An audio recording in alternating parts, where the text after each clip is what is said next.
नमस्कार, मैं शुभम सर स्वागत करता हूं आपका सीबीएसई गुरु यूट्यूब चैनल पे। तो चलिए, जैसा कि हम बोर मॉडल पढ़ ही रहे थे, जहाँ पे हमने ये पढ़ा था कि बोर मॉडल के पोस्टुलेट जो पढ़े थे हमने कि भाई इलेक्ट्रॉन जो है एक फिक्स्ड ऑर्बिट में ही मेरा चक्कर लगा रहा होता है। ठीक है, क्या क्या पढ़ा था कि इलेक्ट्रॉन जो है एक फिक्स्ड ऑर्बिट में चक्कर लगा रहा होता है और फिक्स्ड ऑर्बिट का रेडियस, उसका एनर्जी कौन डिफाइन किया है? सबसे पहले बोर सर ने ही अपने मैथमेटिकल कैलकुलेशन करके डिफाइन किया हुआ है, जहाँ पे ये भी उन्होंने बोला था कि अगर एक ऑर्बिट से दूसरे ऑर्बिट में अगर ट्रांजिशन होता है इलेक्ट्रॉन का, तो जो एनर्जी एमिट होगी, अगर यहाँ से इलेक्ट्रॉन लोअर से हायर गया या हायर से लोअर गया, या जो भी एनर्जी एमिट होगी या जो भी एनर्जी एब्जॉर्ब होगी, उसकी जो फ्रीक्वेंसी होगी, rate of change of B से हम डिनोट करते हैं, फ्रीक्वेंसी होगी वो डेल्टा ई अपॉन एच होगी। ठीक है, उसके अलावा उन्होंने ये भी कुछ फॉर्मूला भी दिया था कि हाँ वो फिक्स ऑर्बिट क्या होगी, फिक्स ऑर्बिट की रेडियस क्या होगी, जहाँ पे हमने ये देखा था कि रेडियस होती n square into a nought की वैल्यू यहाँ पे 52.9 पिकोमीटर थी। उसके अलावा उन्होंने कहा था कि जो एनर्जी की वैल्यू होगी वो minus R H into 1/n² होगी, जहाँ पे ये मेरा क्या था, रेडबर्ग कांस्टेंट। ये बोर ने नहीं कहा था, ये रेडबर्ग सर ने कहा था कि ये रेडबर्ग कांस्टेंट है। ठीक है, और ये एनर्जी है और ये रेडियस है। ठीक है, इतना नोटिस हो गया आपको। आगे की बात करते हैं। आगे में क्या है कि जैसे यहाँ पे नेगेटिव साइन क्यों लगा है, क्या कारण है नेगेटिव साइन लगने का? पॉजिटिव भी तो लग सकता था, नहीं पॉजिटिव नहीं लग सकता, नेगेटिव लगेगा। क्यों लगेगा दिखाता हूँ।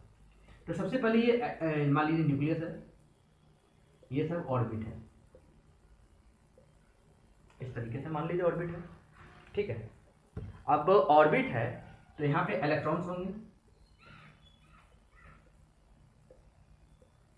मान लीजिए हम इलेक्ट्रॉन की गिनती नहीं कर रहे,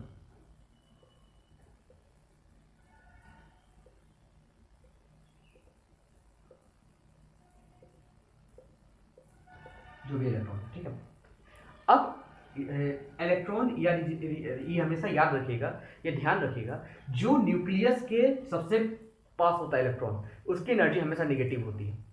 ठीक है, और जो फ्री इलेक्ट्रॉन होता है, जो बाउंडेड नहीं है, ये सब फ्री इलेक्ट्रॉन, इनकी एनर्जी सबसे कम होती है, 0 होती है।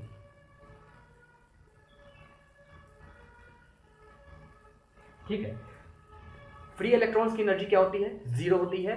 इसके सापेक्ष में हम ये देखते हैं, इसके रेस्पेक्ट में हम देखते हैं, जो न्यूक्लियस के सबसे नजदीक है इलेक्ट्रॉन्स, इनकी एनर्जी नेगेटिव में होती है। ऐसा इसलिए कि ये जो है खुला घूम सकता है बिना किसी बाउंडेशन के, बिना किसी अट्रैक्शन के, जबकि इसको अट्रैक्शन है, मतलब कि न्यूक्लियस इसको खींचा रहता है, बाउंड किया रहता है। तो मतलब कि इसकी एनर्जी उतनी नहीं है जितनी फ्री इलेक्ट्रॉन्स की एनर्जी है।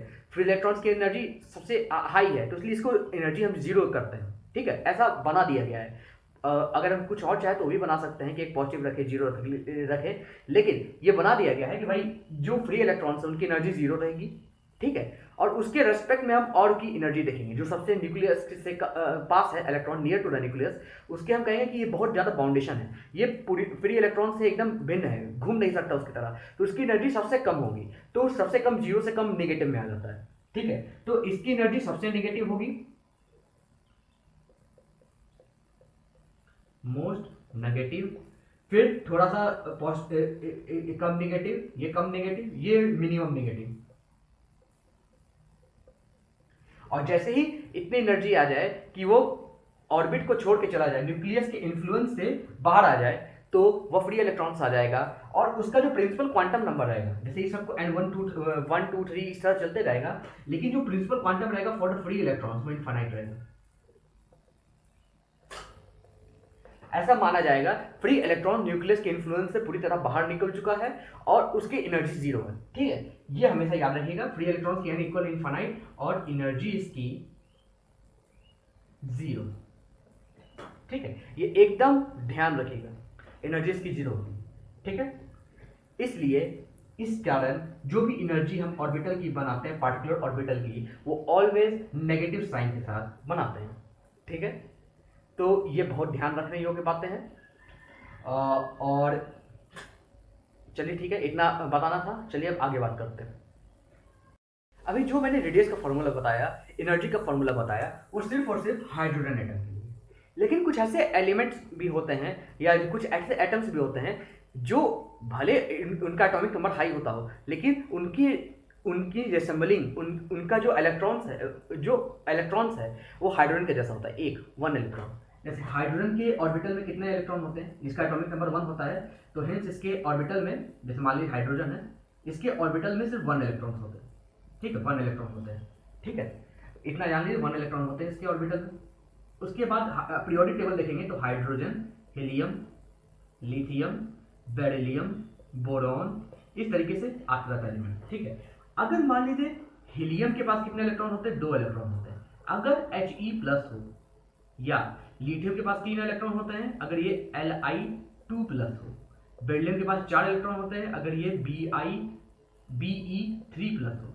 इस तरह के एलिमेंट भी हाइड्रोजन लाइक एलिमेंट्स में आते हैं, इसको भी हाइड्रोजन लाइक एलिमेंट्स कहेंगे। भले इसमें पॉजिटिव चार्ज हो, भले इसमें इलेक्ट्रॉन निकला हो, इसको कहेंगे हाइड्रोजन लाइक एलिमेंट्स, ठीक है। इसका भी फॉर्मूला होगा, थोड़ा सा चेंज होगा। इस तरह के एलिमेंट्स का जो फॉर्मूला होगा, सबसे पहले रेडियस की बात करते हैं, A0 × n²/z। z क्या होगा, atomic number of specified elements. इसी तरीके से जो मेरा एनर्जी की वैल्यू होगी वो कितनी होगी, En = -RH × z²/n²। पिछले वाले में कितना था, 1/n², जबकि इसमें z²/n² होगा, यहाँ भी z वही होगा, यही atomic number of specified element, ठीक है।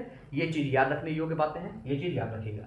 एक और कॉन्सेप्ट है, उसको भी मैं इसमें दृष्टि डालना चाहूँगा कि भाई जैसे कि हम जानते हैं सोलर सिस्टम की बात करते हैं, यहाँ पे सन है, ठीक है, ये सन है, तो यहाँ पे मरकरी, वेनस, अर्थ, मार्स, ये सारी चीज़ें घूमते रहती हैं प्लैनेट। तो जो प्लैनेट जो सन के सबसे नज़दीक होता है वो planet close to sun have high velocity and farthest from sun has low velocity। इसी तरह देखे होंगे कि जो मरकरी का घूमने का टाइम है वो बहुत ज़्यादा कम है, जबकि अगर हम यूरेनस या नेपच्यून की बात करें उनके घूमने का टाइम बहुत ज़्यादा है, बहुत ज़्यादा है।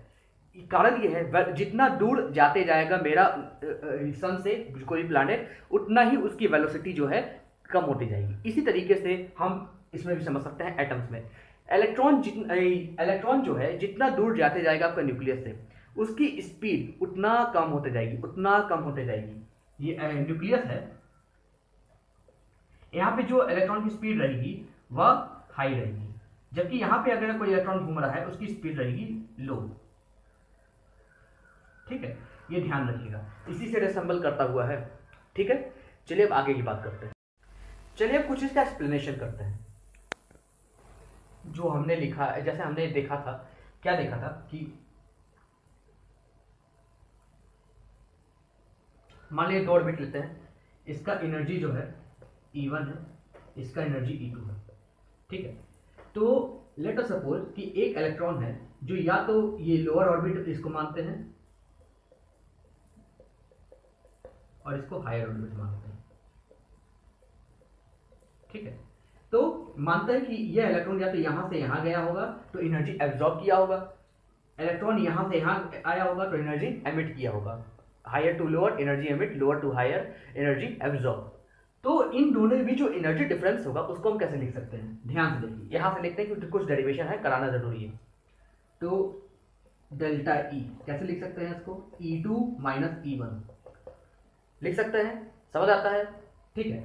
अब जैसा कि हम जानते हैं एनर्जी का फॉर्मूला क्या है, -RH × 1/n², ठीक है, यही है।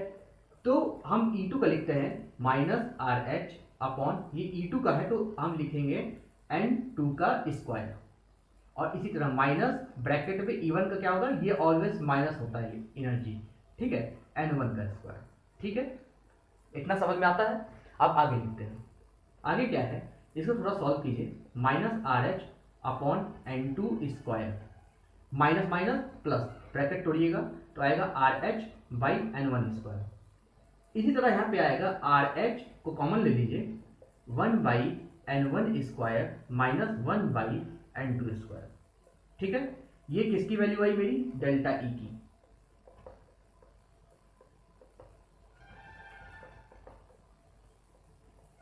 ठीक है, ये मेरी किसकी वैल्यू आई, ये आई भाई मेरी डेल्टा ई की वैल्यू।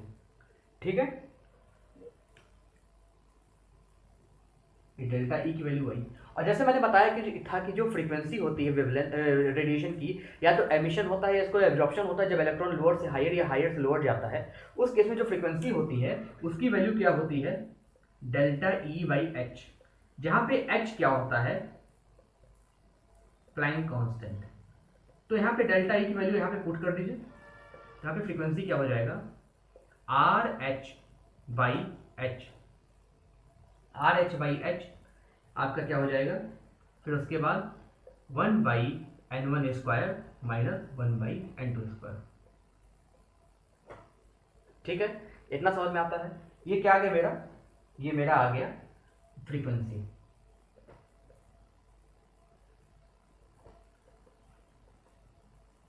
Frequency of radiation.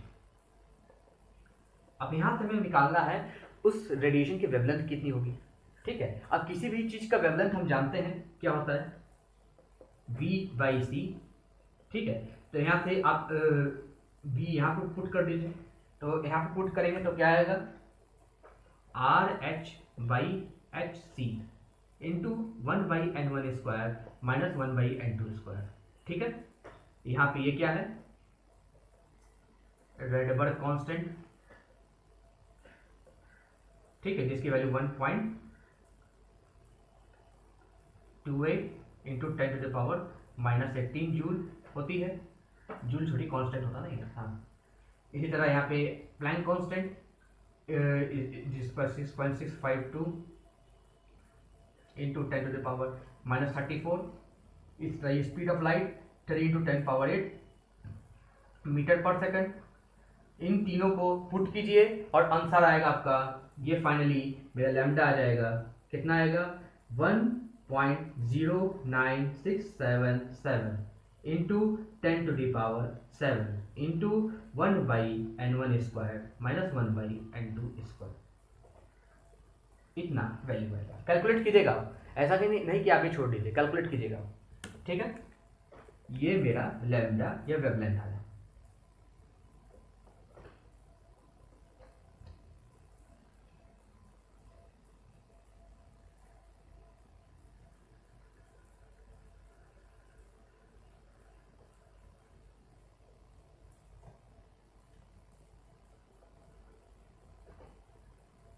समझिएगा, रेडिएशन का वेवलेंथ है।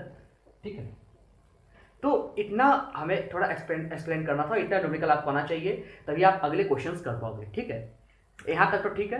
अब आगे मैं कुछ न्यूमेरिकल कराता हूँ, 1-2 न्यूमेरिकल है, उसको भी कर लीजिए, जिससे आपका ये फॉर्मूले पे आपका पकड़ मजबूत हो जाएगा, पकड़ मजबूत। ठीक है, चलिए चलते हैं उस क्वेश्चन पे। तो ये न्यूमेरिकल का पहला क्वेश्चन, चलिए देखते हैं क्या है न्यूमेरिकल में। What are the frequency and wavelength of a photon emitted during a transition from n=5 state to n=2 state in the hydrogen atom। कहाँ से आपका ट्रांजिशन हो रहा है, n=5 से n=2, मतलब यहाँ पे क्या हो रहा है, हायर ऑर्बिट से लो ऑर्बिट में जा रहा है। तो यहाँ पे क्या होगा, एनर्जी एमिट होगा। ठीक है, अब पता करना है फ्रीक्वेंसी कितना है रेडिएशन का, वेवलेंथ कितना है रेडिएशन का। फ्रीक्वेंसी कैसे पता करेंगे, फ्रीक्वेंसी हम जानते हैं क्या होता है, डेल्टा ई बाई एच। यहां सबसे पहले क्या निकालना पड़ेगा हमको, डेल्टा ई। डेल्टा ई कैसे आएगा,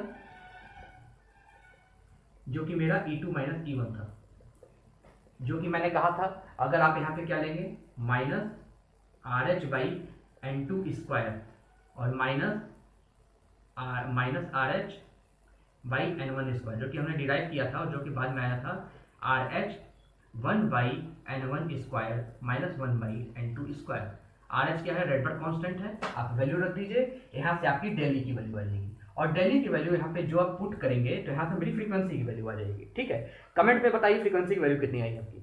ठीक है, अब आता है वेवलेंथ। वेवलेंथ क्या होता है, lambda equal V/c delta E/hc, ये वेवलेंथ आ जाएगा। और जब आप यहाँ पे जो है अपनी v की वैल्यू पुट करेंगे तो यहाँ पे आपका इतना वैल्यू आ जाएगा। दोनों का आंसर बताइए, ये पहला फ्रीक्वेंसी आ जाएगा या आपका वेवलेंथ आ जाएगा। दोनों का आंसर कमेंट में लिख के बताइएगा कितना आ रहा है, ठीक है। मैंने प्रोसेस बता दिया किस तरीके से होगा क्वेश्चन, ठीक है। चलिए नेक्स्ट क्वेश्चन कर, चलिए इस लेक्चर का ये आखिरी क्वेश्चन है, ठीक है। देखते हैं क्या क्वेश्चन है।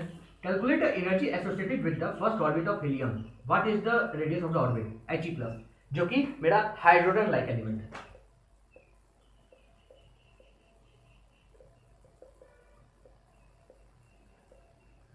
ठीक है, और ये हम जानते हैं जो हाइड्रोजन लाइक एलिमेंट होता है उसका अलग से हमने फॉर्मूला बताया था।